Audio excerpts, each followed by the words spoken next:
हे आहे दक्षिण सोलापूर तालुक्यातील वळसंग. इतिहासाची समृद्ध परंपरा आणि उज्ज्वल भविष्याची नवी दिशा. प्रगतशील आणि वेगाने विकसित होणारे गाव वळसंग.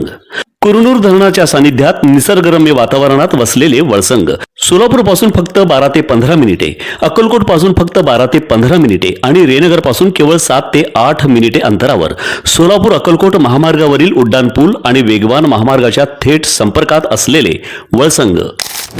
विधान परिषद निवडणुकीच्या पार्श्वभूमीवर भाजप उमेदवार माजी आमदार राजेंद्र राऊत यांनी शहर उत्तरचे आमदार विजयकुमार देशमुख यांची भेट घेतली. या भेटीवेळी आगामी निवडणुकीच्या पार्श्वभूमीवर चर्चा झाली. या प्रसंगी सभागृह नेते नरेंद्र काळे, नगरसेवक संजय कोळी, नगरसेवक अमर पुदाले, नगरसेवक राजकुमार पाटील, शेखर इगे, मंडलाध्यक्ष दत्तात्रय बडगू, नगरसेवक बारबोले, प्रसाद कुलकर्णी, किरण पवार, अजित गायकवाड, सुभाष पवार, संग्राम काशीद, सनी गज्जम आदी उपस्थित होते. विधान परिषद निवडणुकीसाठी राजेंद्र राऊत विरुद्ध शरद पवार गटाचे वसंत नाना देशमुख यांच्यात तगडी फाईट होणार आहे. एकीकडे पालकमंत्री जयकुमार गोरे तर दुसरीकडे खासदार धैर्यशील मोहिते पाटील असा सामना सोलापूर विधान परिषदेसाठी पाहायला मिळत आहे. दोन्ही उमेदवारांकडून गाठीभेटी सुरू आहेत. अशातच राजेंद्र राऊत यांनी माजी पालकमंत्री तथा आमदार विजयकुमार देशमुख यांची भेट घेतली आहे.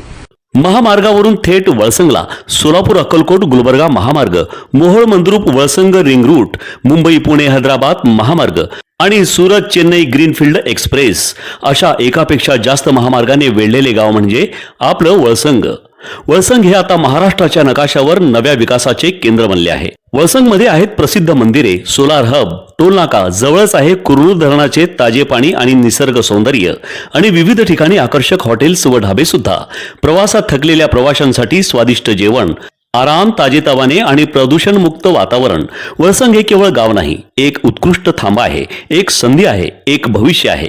वळसंग ऐतिहासिक वारसा, आधुनिक कनेक्टिव्हिटी आणि उद्याच्या विकासाची हमी.